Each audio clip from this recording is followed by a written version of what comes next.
여름이 어느덧 다 갔는데요. 가을이 온 듯합니다.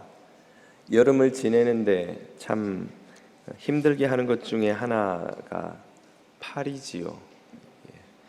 파리를 생각하면 백해무익한 곤충이 아닌가. 일단 보기에 징그럽습니다.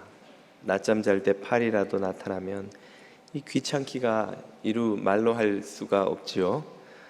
병균도 옮기고 파리가 도대체 이 세상에 왜 필요한가?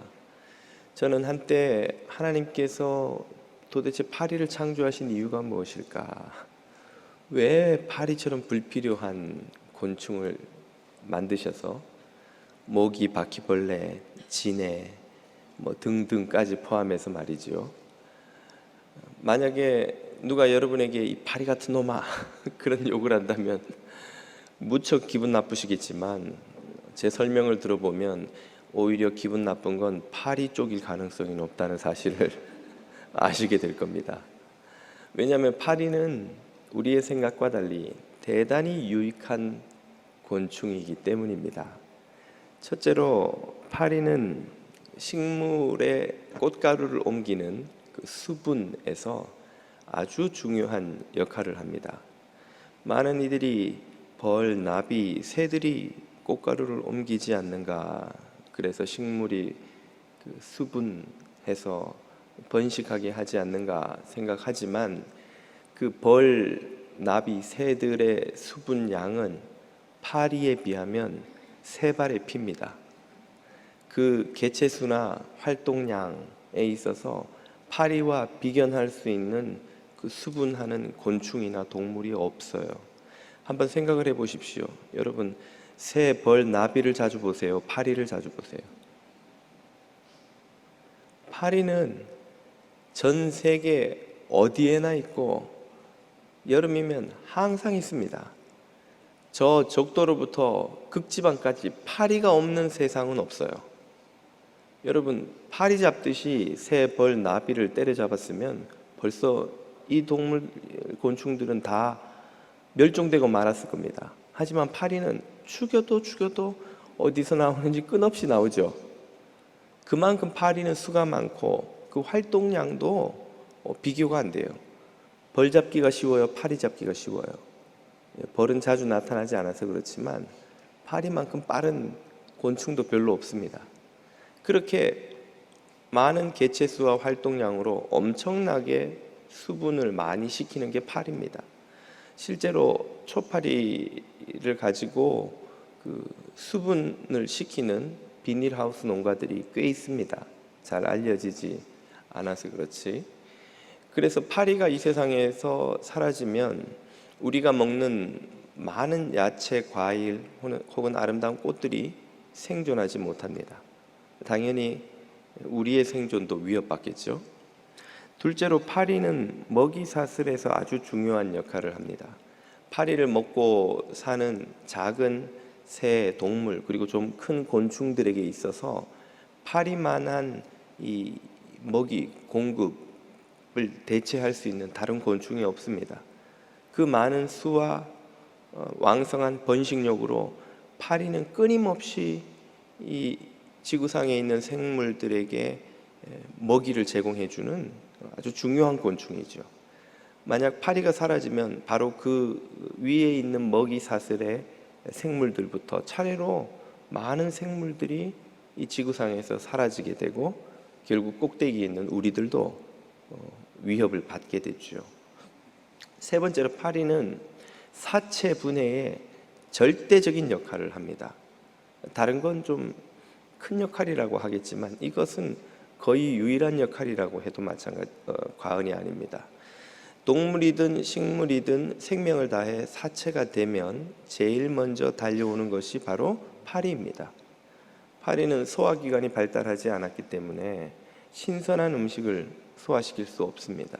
부패가 시작된 것들만 먹을 수 있기 때문에 사체에 파리가 모이는 거예요. 그 파리가 까놓은 아래에서 나온 수많은 구더기들이 그 사체를 삼켜서 분해하는 과정을 시작하죠. 그러면 그 다음 과정을 맡은 딱정벌레류의 곤충들이 와서 이제 다음 분해 과정을 시작합니다. 만약에 파리가 없으면 당연히 딱정벌레도 오지 못하고 그 다음 단계의 분해 과정이 진행이 안 되는 거예요. 그 말은 곧 파리가 없는 세상은 지구가 시작된 이래 이 땅에서 살다가 죽어간 모든 동물, 식물들의 사체가 분해되지 않은 채 온 세상에 산더미처럼 쌓인 세상이 될 거란 말이고, 우리는 그 위에서 살아가야 되는 거예요. 물론 그런 지경이 되면 우리는 살아갈 수 없겠죠. 물론 멸종되었겠죠, 우리 인간도. 이처럼 파리가 맡은 역할 중에 하나만 사라져도 인간은 생존 자체를 위협받을 만한 큰 위기를 겪게 됩니다. 이것을 생각해 보면 파리는 완벽한 창조의 참 증거라고 할 수 있다 생각이 됩니다. 창조의 틈이나 모순이 아니라 불필요한 것이 없는 완벽한 창조의 지혜를 보여주는 예라고 할 것이란 말이죠. 불필요해 보이는 파리조차 이러하다면 다른 생물들은 어떠하겠습니까? 하나님은 완벽한 지혜로 이 세상을 창조하시고 이 세상을 유지하고 계십니다.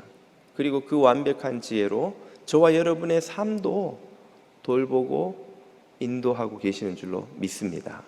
하나님의 그 지혜가 곳곳에서 자연 만물에서 우리의 삶에서 이 세상 어디에서나 확인되는데, 그 중에 한 곳이 오늘 읽은 본문이 되겠습니다. 자녀들을 축복하는 야곱의 모습에서 인간의 기대를 뛰어넘는 하나님의 지혜가 소개되는데요. 요셉은 나이 많아 임종이 가까운 아버지 요셉 앞으로 자신의 두 아들, 손자가 되겠지요, 야곱에게는 그 두 아들을 데리고 와 축복을 받게 하려 합니다. 큰 아들인 므낫세를 야곱의 오른쪽에 세우고 둘째 아들인 에브라임을 왼쪽에 세우는데, 그 이유는 고대 근동 사람들에게 오른손은 능력과 옳음, 의로움, 강함 등을 상징했기 때문입니다. 오른손으로 하는 복이 왼손으로 하는 복보다 더 큰 것이라고 그들은 믿었던 것이지요. 장자인 므낫세를 오른쪽에 세운 이유가 바로 이것입니다. 고대 근동인들은 이 상속에 있어서도 장자에게 더 큰 몫을 주었습니다. 아들이 예를 들어 넷이라면 부모의 유산을 5등분을 해서 다른 아들들에게는 한 몫씩을 주고 두 몫을 큰아들 장자에게 주었던 것이죠. 인간의 상식으로나 질서로나 혹은 제 생각에는 요셉의 마음속에 큰아들 므낫세의 재능에 대한 기대도 있었을지 모르겠습니다. 우리가 자녀를 키우다 보면 좀 더 운동도 잘하고 공부도 잘하고 또 상대적으로 그렇지 않은 자녀들도 있기 마련이잖아요. 그러면 부모 마음에도 더 기대가 되는 자녀들이 생기기 마련인데, 이 요셉의 태도를 볼 때 므낫세가 에브라임보다 더 어리지만 뛰어난 모습을 보였던 것이 아닌가 짐작해 볼 수 있습니다.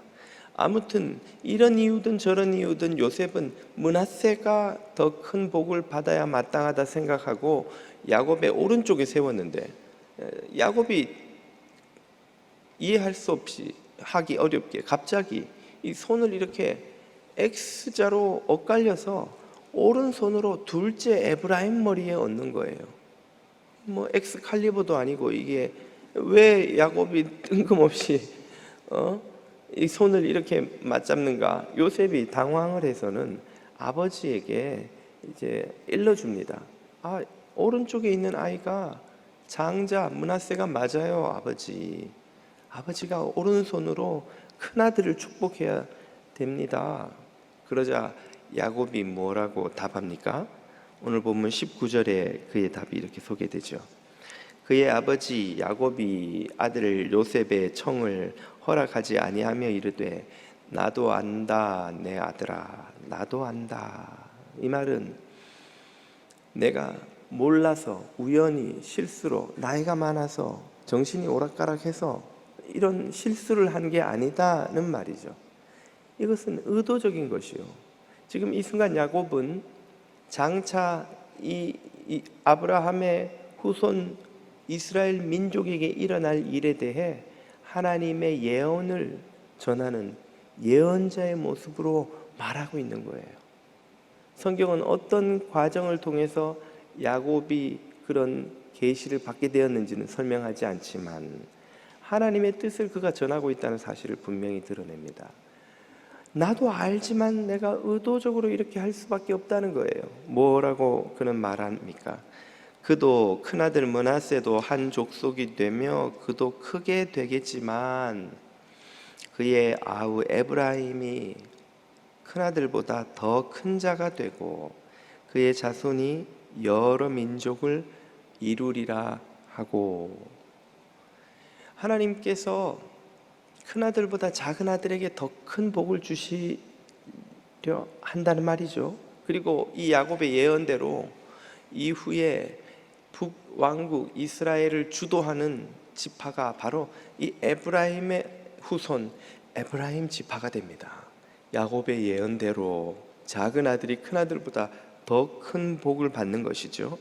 지금 이 장면에서 우리는 인간의 질서와 기대, 상식과 지혜, 당연히 큰 아들이, 더 재능 있는 아들이 더 큰 복을 누려야 한다는 이 질서, 이 기대를 뛰어넘는 하나님의 자유로운 일하심, 자유로운 선택, 그리고 인간의 판단을 뛰어넘는 하나님의 지혜를 마주하게 됩니다. 이것은 성경의 아주 중요한 주제 중에 하나지요.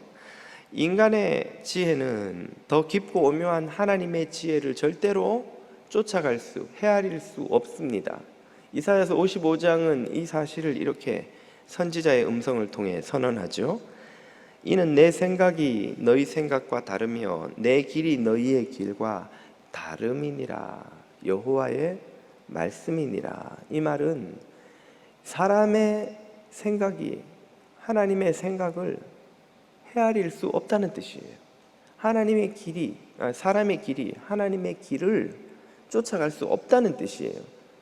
얼마나 차이가 나는가. 9절, 이는 하늘이 땅보다 높음같이 내 길은 너희의 길보다 높으며 내 생각은 너희의 생각보다 높음이니라.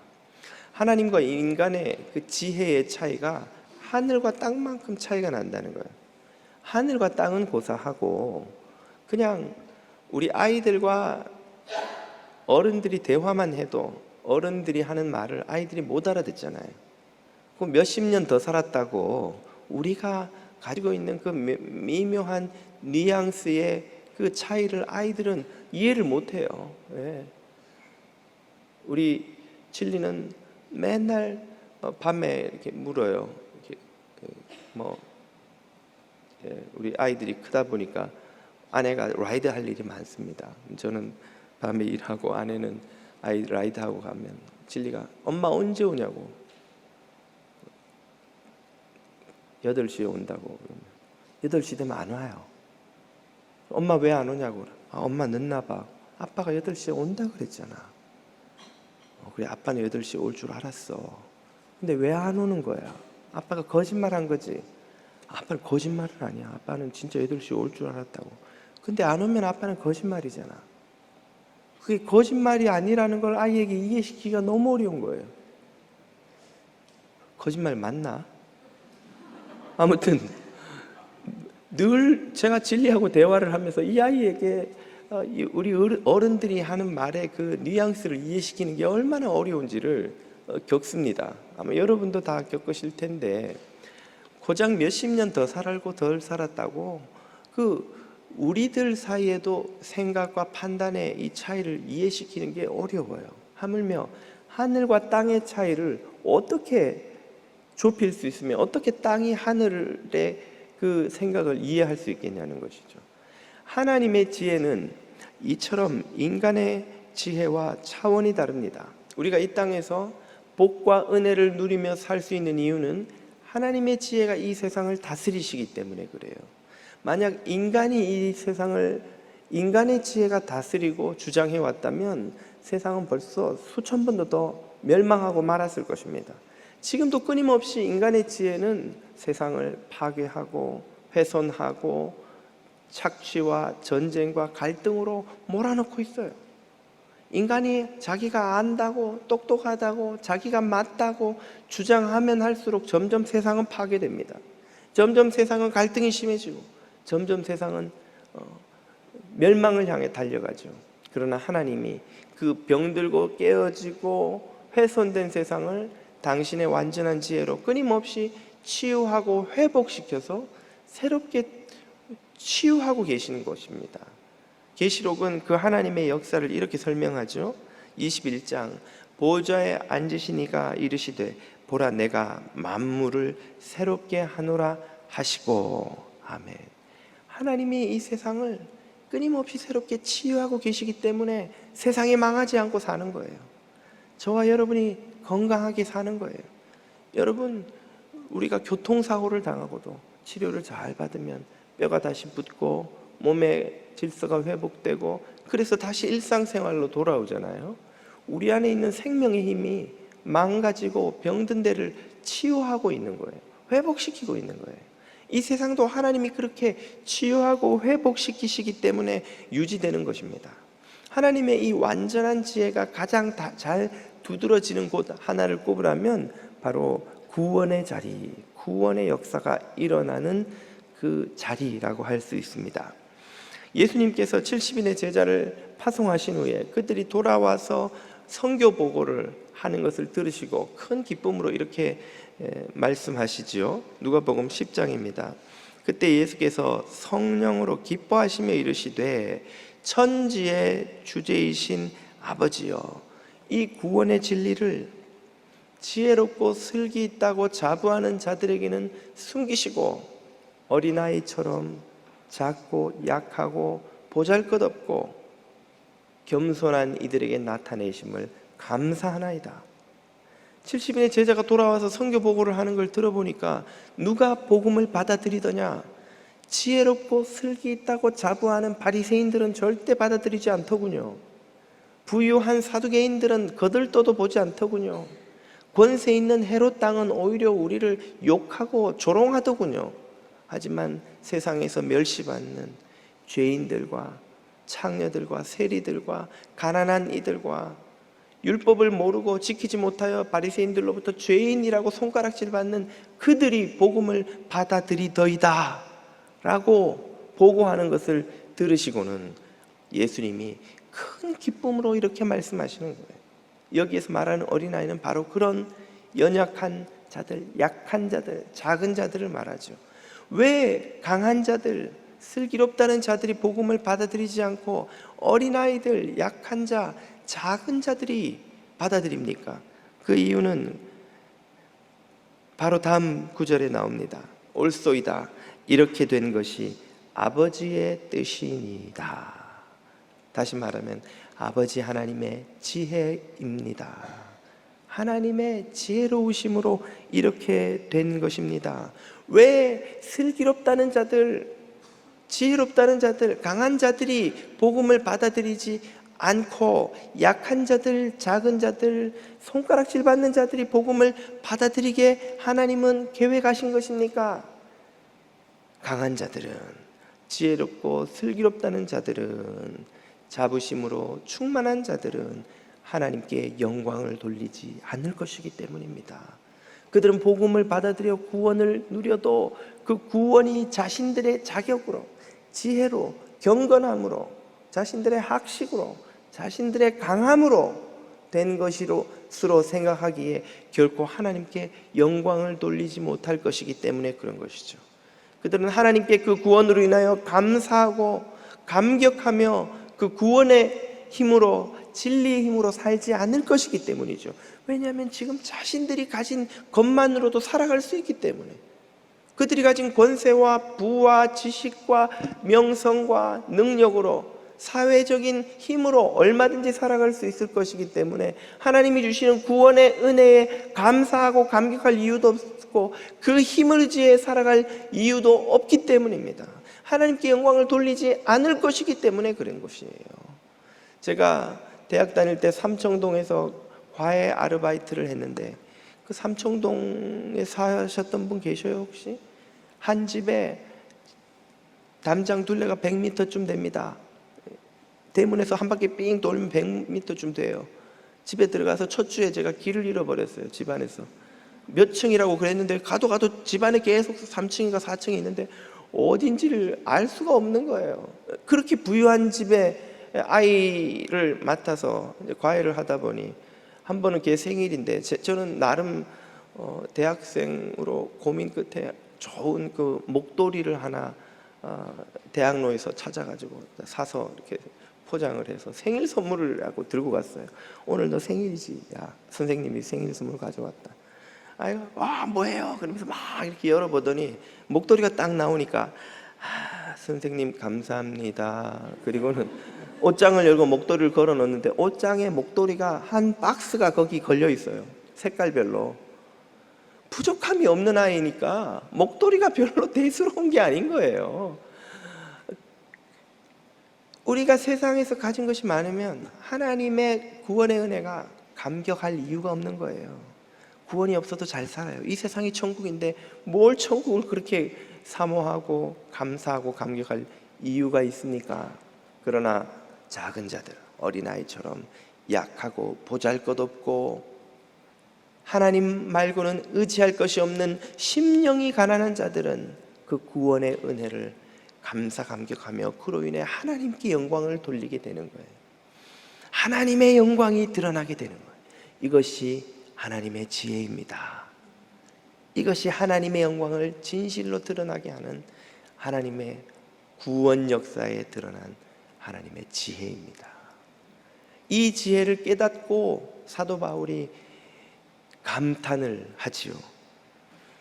로마서 11장을 보십시오. 깊도다 하나님의 지혜와 지식에 풍성하며 그의 판단은 헤아리지 못할 것이며 그의 길은 찾지 못할 것이로다. 아멘.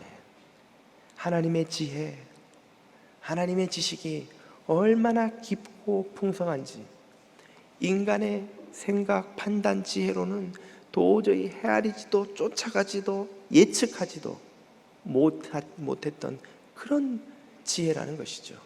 그런 지혜로 저와 여러분을 하나님이 구원하신 줄로 믿습니다. 그 지혜 덕분에 우리는 구원의 백성이 된 거예요. 그 지혜 덕분에 우리는 하나님께 영광을 돌리는 천국의 백성이 된 것이에요. 하나님의 지혜가 드러나는 또 한 곳이 있습니다. 에베소의 교회에 쓴 사도 바울의 편지에 그 자리가 이렇게 드러납니다. 3장 10절 이는 이제 교회로 말미암아 하늘에 있는 통치자들과 권세자들에게 하나님의 각종 지혜를 알게 하려 하심이라. 하나님의 지혜, 구원의 진리를 세상에 드러내기 위해 하나님이 택하신 도구가 바로 교회라는 것이죠. 교회. 복음을 맡은 공동체가 그 무엇도 아닌 교회라는 것이 바로 하나님의 놀라운 지혜입니다.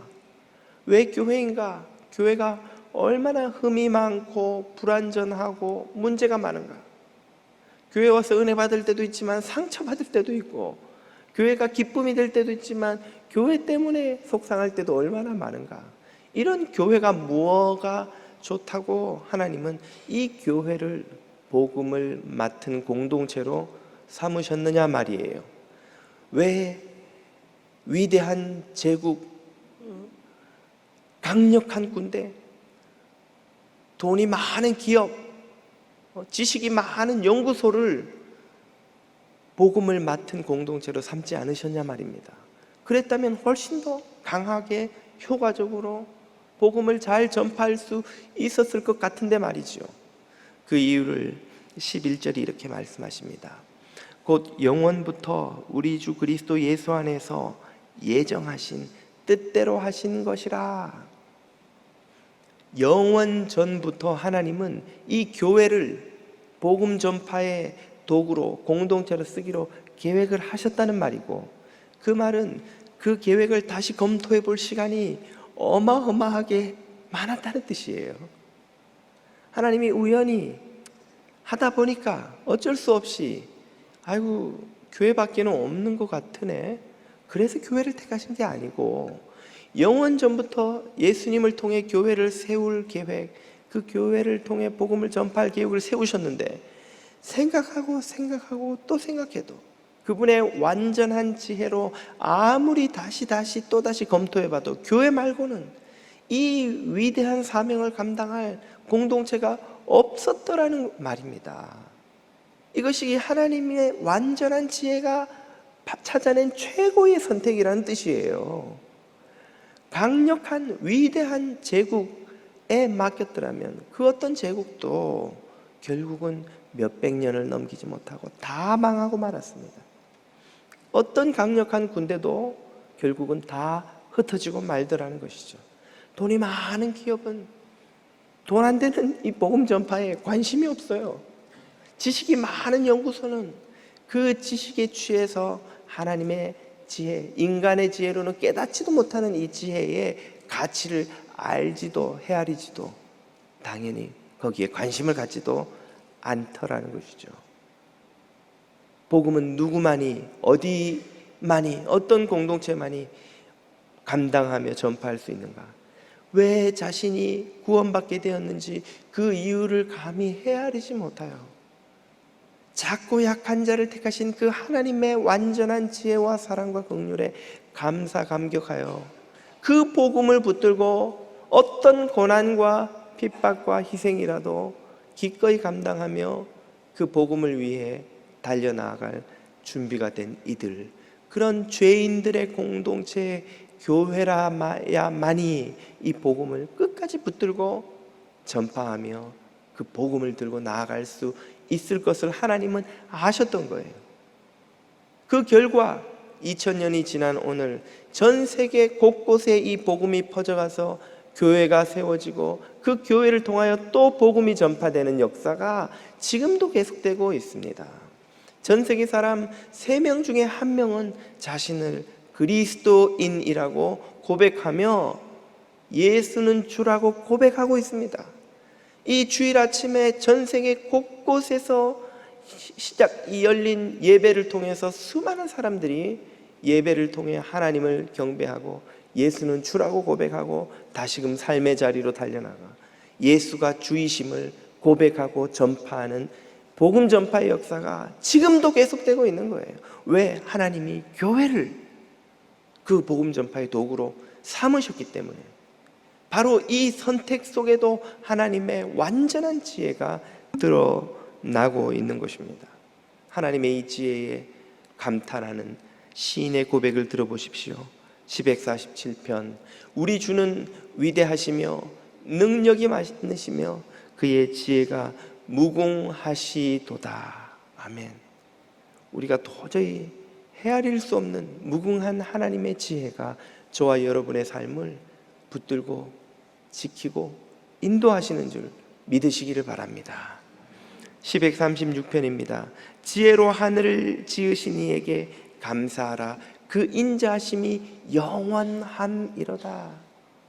영원히 새하지 않는, 틀리지 않는, 오차가 없는, 틈이 없으신 하나님의 그 완전한 지혜가 이 세상을 창조하시고 유지하시고 우리를 선택하시고 우리를 구원의 자리로 인도하시고 우리에게는 백해무익해 보이는, 왜 이런 일이 벌어졌는지 이해할 수 없는 고난과 어려움 속에서도 모든 것이 합력하여 선을 이루게 하시는 그 하나님의 완전한 지혜가 저와 여러분의 삶 속에 지금도 역사하고 계신다는 사실을 여러분 믿으실 수 있기를 축복드립니다. 이 믿음을 가지고 있는 이는 그러므로 영원히 그 하나님의 지혜를 이 시인처럼 고백하고 또 고백하며 찬양을 거듭할 수 있는 것이죠. 저와 여러분의 입술에서 하나님을 향한 이 찬양이 영원히 멈추지 않는 은혜가 있기를 주님의 이름으로 축복드립니다.